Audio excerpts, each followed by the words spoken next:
Bueno, buenas tardes. Muchísimas gracias por haberme invitado a participar de este primer congreso. Ya van a ver mi currículum. Matilde Roselo, quien les habla. Soy profesora desde hace unos cuantos años en la universidad. Soy docente universitaria, diseñadora, con estudios en maestría en educación universitaria, o sea que mi lado va para ahí, entre la docencia y el diseño. Y por eso me gustaba abrir esta charla con una pregunta que tiene que ver con mi disciplina, obviamente. Y ¿de qué hablamos cuando hablamos de diseño y sobre todo de diseño inclusivo? Que empiezan a aparecer un montón de modas quizá. Espero que no lo sea, porque bueno, parece andar como por buen camino, esto de la inclusión. Pero igualmente todavía no tenemos real conciencia del tema, ¿no? Y pensando un poco en lo que fue a nivel del diseño, el cambio de paradigma y el nuevo rol del diseño en esta situación de un paradigma anterior, en donde nosotros trabajábamos como diseñadores para un cliente, en donde había una solicitud, estaba el diseñador y después estaba el producto en sí mismo. Y bueno, era un logotipo, un packaging para alguien, y siempre hablando de producto, ¿sí? Por suerte, cuando vienen todos estos cambios sociales y culturales y empezamos a hablar de inclusión y empezamos a hablar de las personas, cambiamos nos hace un clic en la cabeza y empezamos a pensar no un producto, no un cliente, sino empezamos a hablar de personas que tienen necesidades que desde nuestro rol debemos atender y hasta donde podemos dar solución. Entonces vean que 3 palabras vamos cambiando, ¿no? Cliente por personas, hace unos años atrás empezó a hablar de usuario. Ahora actualmente va como en desuso de usuario, es personas. Por suerte que somos personas. Y hablamos de necesidades. Y empezamos a hablar de todos, de todas, de todes. Y ahí empieza también nuestro juego, ¿no? Nuestro rol como educadores, de empezar a meter estas palabras en principio, esos conceptos, y después todo lo que implican detrás, dentro de lo que es la educación. En mi caso, en la educación universitaria, ¿sí? Entonces empezamos a hablar de metodologías, procesos de trabajo, procesos que tienen que ver con el propio pensamiento de diseño, en donde en esa primera etapa, fundamental para todo investigador y educador, que es la investigación, que es el acercarse a una temática, empatizar con las otras personas hacia las cuales nos vamos a estar dirigiendo, en un proceso iterante, ¿no? En ese ida y vuelta, en ese permanente trabajo con el otro, no para el otro, sino con el otro. No por delante ni por atrás, sino a mi lado. Y es un poco eso, ¿no? Tratar de ponerse en el lugar del otro, que ahora está como un poco ya trillado esto de ponerse los zapatos del otro, pero es como tiene que ser, ¿no? Para poder entender y para poder entender al resto de las personas que me rodean y con los cuales yo estoy interactuando. Desde nuestro trabajo, en la educación, en la universidad, trabajamos con dinámicas co-creativas y cada vez más. Y cuantos más podemos incluir y cuanto más esas dinámicas co-creativas se amplíen y empecemos a hablar de equipos multidisciplinares e inclusivos, estamos hablando de un montón de personas que hasta el momento estaban quedando por fuera de nuestro trabajo. Estamos hablando de un diseño universal, de un modelo social de la discapacidad. Hablamos de un nuevo modelo de hacer las cosas, de pensar el diseño y sobre todo centrado en las personas. Eso es lo que no puede escapar a nosotros. Ese diseño para todos, en donde hay proyectos en los cuales puedan ser utilizados por todas las personas. Ahora me preguntaba recién la compañera si yo era zurda o no para ver dónde poníamos los objetos. Y sí, capaz que antes no se tenía en cuenta. Es más, yo me acuerdo cuando era pequeña que empecé a escribir y a hacer todo con la mano izquierda. Y en determinado momento, ya no me acuerdo cuándo, me empezaban a hacer practicar con la derecha. no sé por qué estaba el otro mal y esto está bien, ¿no? Pero son esas cosas y que con el paso del tiempo nos vamos dando cuenta. Y ese de usar para unas cosas la izquierda y para otras la derecha, terminé como en un limbo ahí en el medio, en donde, bueno, sí, me sirven, hay cosas que las hago con la izquierda y otras con la derecha, y está buenísimo en realidad, porque bueno, tengo dos manos. Entonces, bueno, desarrollemos un poco más lo que sí tenemos y lo que vamos practicando por ahí, ¿no? Y pensando en esto de pensar en todas las personas para las cuales diseñamos, y eso es lo que les tratamos de transmitir a nuestros estudiantes, pensar en ese primer esfuerzo que se hizo hablando de un diseño integrador. Primero integramos a las personas, pero ya estamos en otra etapa. Estamos en la etapa de incluir. Y en ese incluir, ¿cómo hacer, no? En el integrador empiezan a aparecer objetos para zurdos, objetos para personas diestras. Y en el modelo inclusivo empiezan a aparecer objetos que los puede usar uno como otro, ¿no? En ese diseño inclusivo y en ese pensar en las personas, empezamos a pensar más allá del objeto. Nos vamos de lo que es el diseño de un posible objeto, después les contaré de qué va esto. Empezamos a pensar en la experiencia de todas las personas, en cómo facilitarles la vida, en cómo ese habitar, ese vivir, sea más fácil, ¿sí? Y ser el diseñador como un facilitador para alcanzar aquello que uno no puede alcanzar, para facilitar llegar a eso que no se puede y transitar por esta vida un poco más de manera amable. Y hoy por hoy, sobre todo en estas épocas extrañas de pandemia, ¿no? Que bueno, ya es como estamos todos en esto incluidos, y creo que eso también nos ha hecho como fuertes en el sentido de es algo compartido por todos, ¿no? Y bueno, hablando un poco de este diseño de experiencia de usuario y ahora este diseño de experiencia para personas, terminologías que salen de la informática pero que después son extrapoladas a otras disciplinas como lo es el diseño, empezamos a tener nuevos desafíos en lo que es enseñanza-aprendizaje en el entorno académico. Y en ese desafío empezamos con ese vínculo cada vez mayor de trabajar desde la extensión universitaria, de empezar a traspasar la frontera de los muros de nuestras instituciones, llevando lo que nosotros decimos el aula a la ciudad, planteando entonces la interacción del estudiante con las diferentes personas en diferentes circunstancias. Y fue así que empezamos hace unos años atrás, y fue ahí en donde nos conocimos y nos relacionamos con Rosana, que fue la persona que me invitó a participar de este congreso, que nunca nos imaginamos en qué iba a empezar a pasar después, pero fue algo muy lindo, en donde estábamos con los estudiantes trabajando a nivel urbano, jugando con instalaciones interactivas, en realidad no tanto por el producto en sí mismo que iban a estar produciendo, sino por esa interacción con el otro, de producir instalaciones, dejarlas en el entorno urbano y ver un poco qué empezaba a pasar con la gente, con el que pasaba por ahí, ¿no? Y a todo esto, me acuerdo que eso fue para, para el Día del Patrimonio, en donde se hacía en homenaje a la escuela pública. Y bueno, salimos a recorrer escuelas con los estudiantes, empezamos a pensar esas instalaciones en diferentes espacios y en determinado momento terminamos trabajando, nos encontramos que nos habían cedido el jardín del Museo Nacional de Artes Visuales del Parque Rodó. Ahí nos fuimos, con el permiso del director, a hacer esas instalaciones, y en ese momento fue en homenaje al tango, porque eran los 100 años de la comparsita. Desarrollamos tremendas estructuras, los estudiantes súper fascinados, pero lo más fascinante fue cuando se empezó a llenar de gente, y con la gente que empezó a interactuar.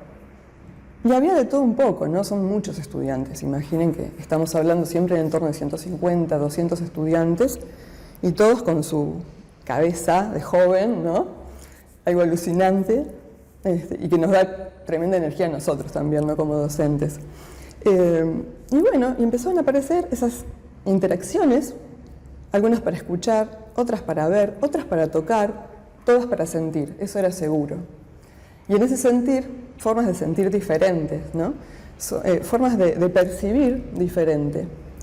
Y eso es lo maravilloso. Yo a veces me pregunto si cuando hacemos esas traducciones a otros tipos de lenguaje, como es el táctil para determinadas obras, para que las personas ciegas o con baja visión puedan empezar a entender una obra de arte, ¿no? A través de su tacto,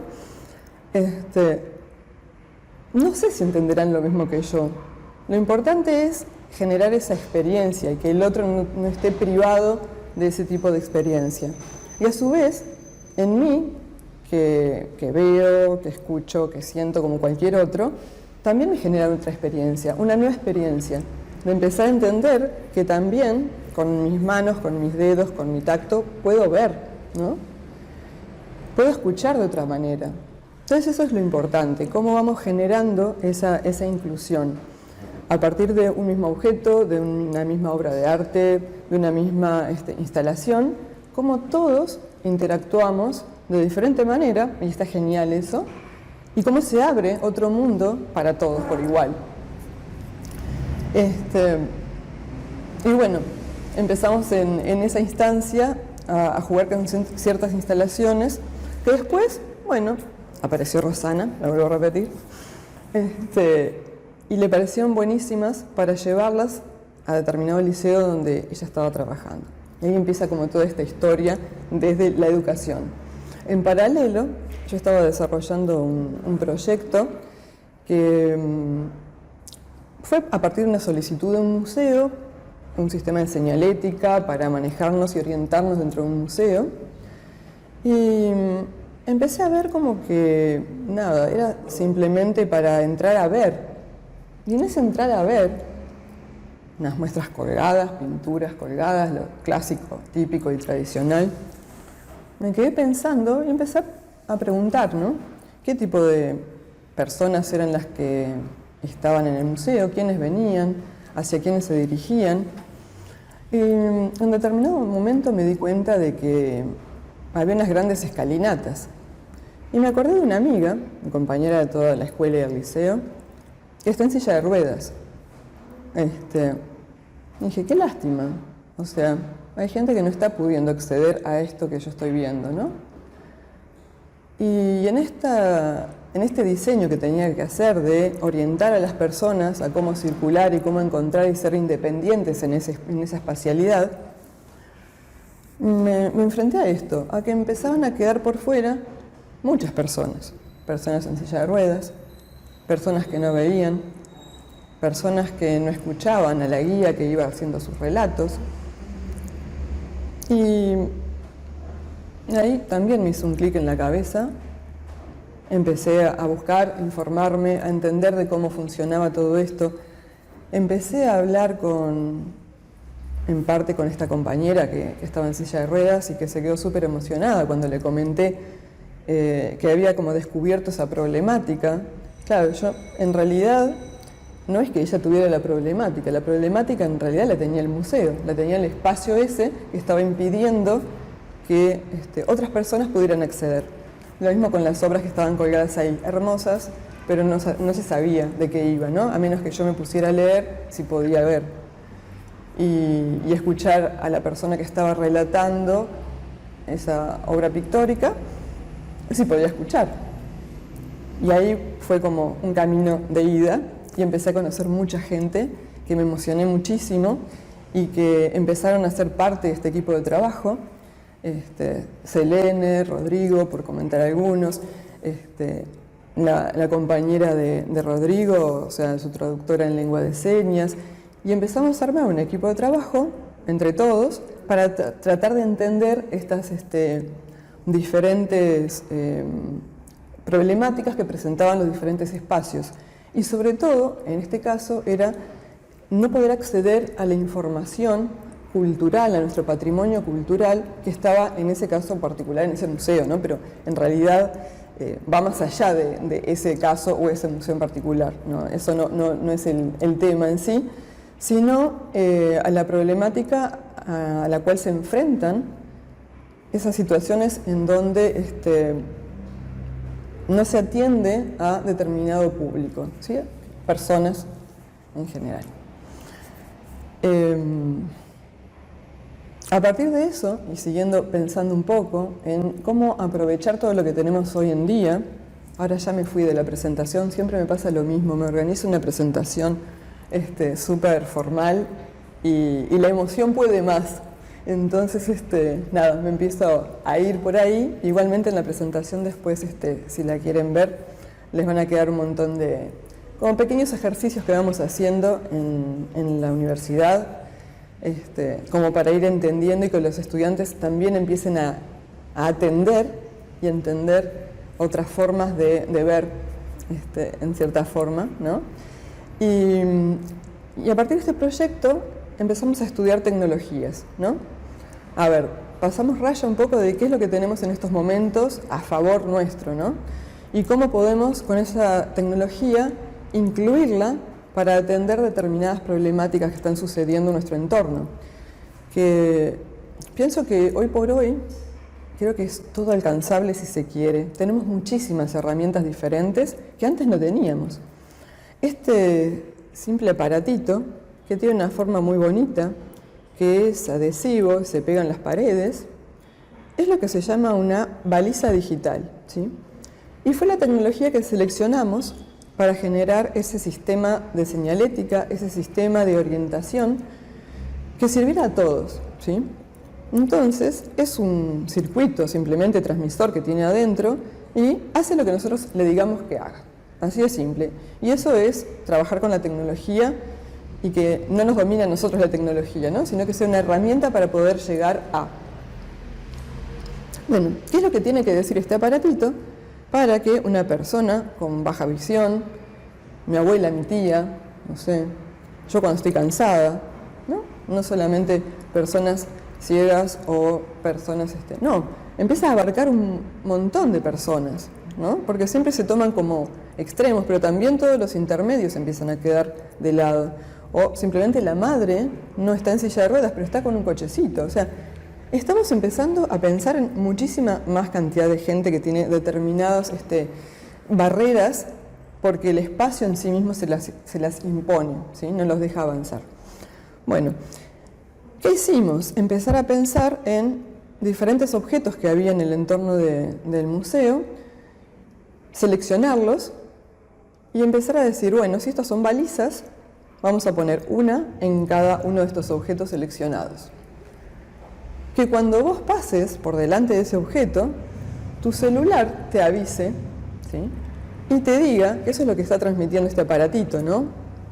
Le medimos la distancia, entonces si pasa relativamente cerca o lejos, eso se puede configurar. Entonces cuando pasamos con nuestro celular, el nuestro, simplemente, no es nada extraño, no, es nuestro celular, se nos abre esa aplicación desarrollada que le metimos adentro de este aparatito y nos dice, bueno, mira, estás pasando por delante de la pintura de los 33 orientales. Genial. Pero a su vez me lo está diciendo en el celular en lengua de señas. Y a su vez me lo está diciendo, ¿no? Para la persona con baja visión o que no ve, me lo empieza a describir. Esa descripción obviamente la tuvimos que estar haciendo con Selene, que en nuestro caso era la persona de nuestro equipo con baja visión. Y ella es la que nos iba dando el feedback y trabajando juntos y diciendo, no, por ahí no lo estoy entendiendo lo que me estás diciendo. Entonces me tendrías que empezar a describir más tal cosa. Y sí, es trabajoso y lleva tiempo.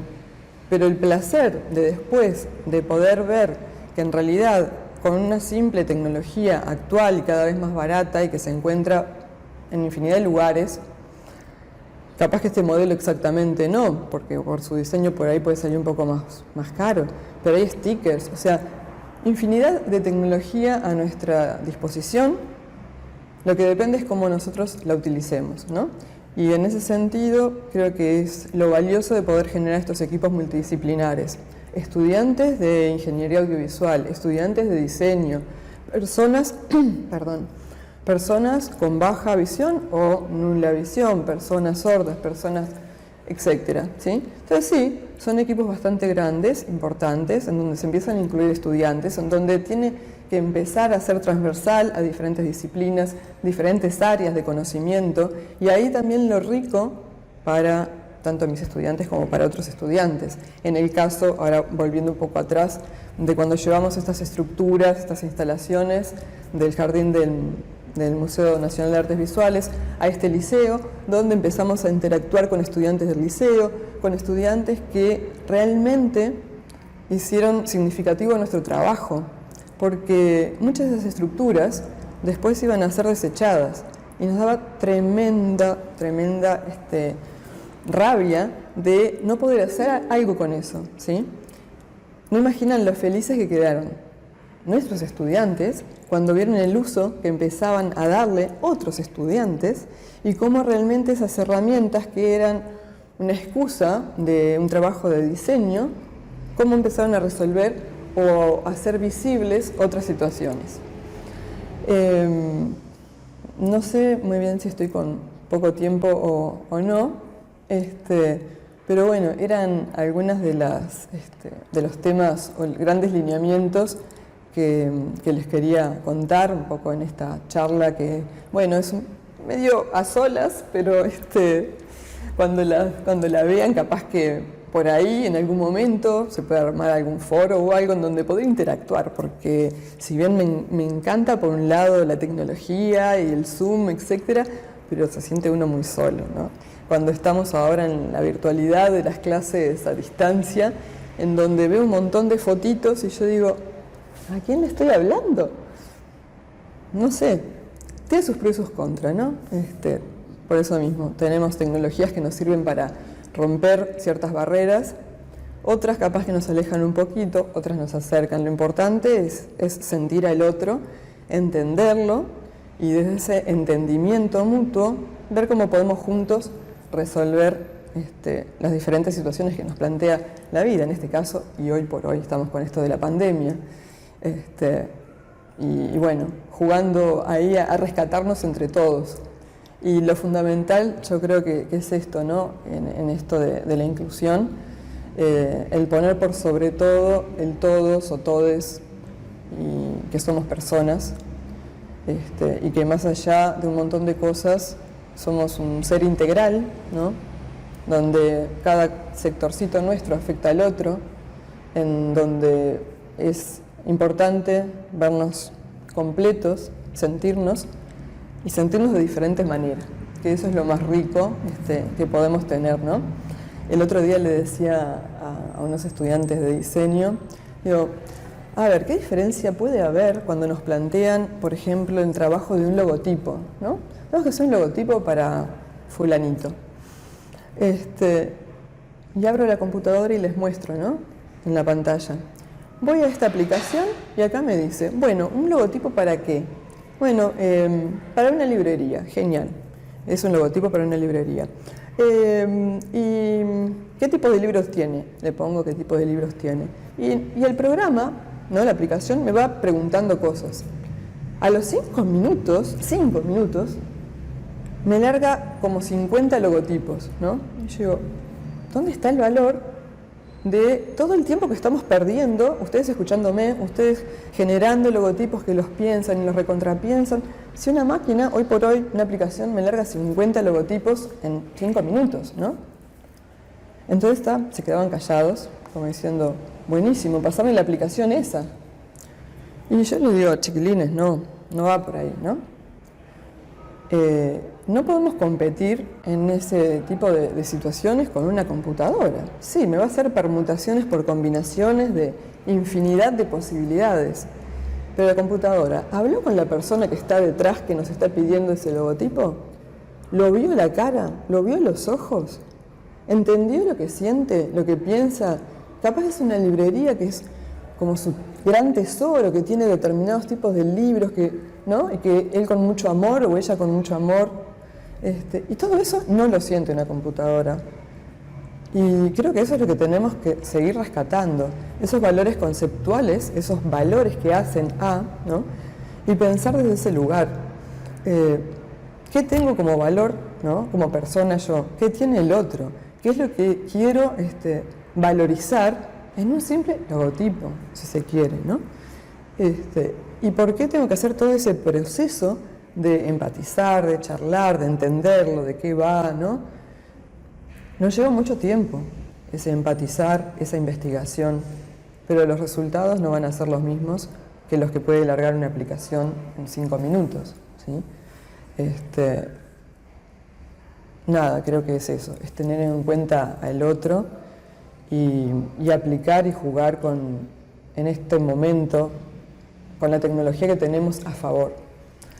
El año pasado, no el anterior, me empecé con un doctorado en diseño.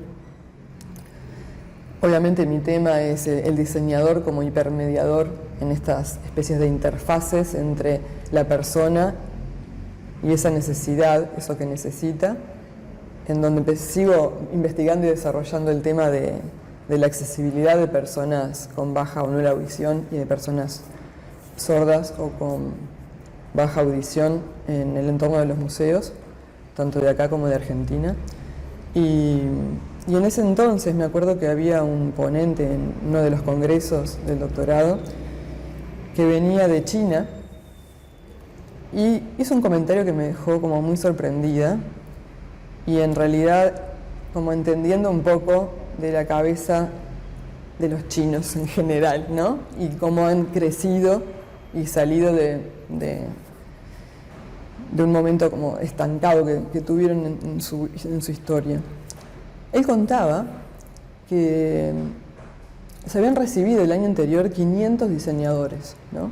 Y yo decía, uy, 500 diseñadores acá, imagínate, ¿dónde van a ir a trabajar o qué van a estar haciendo?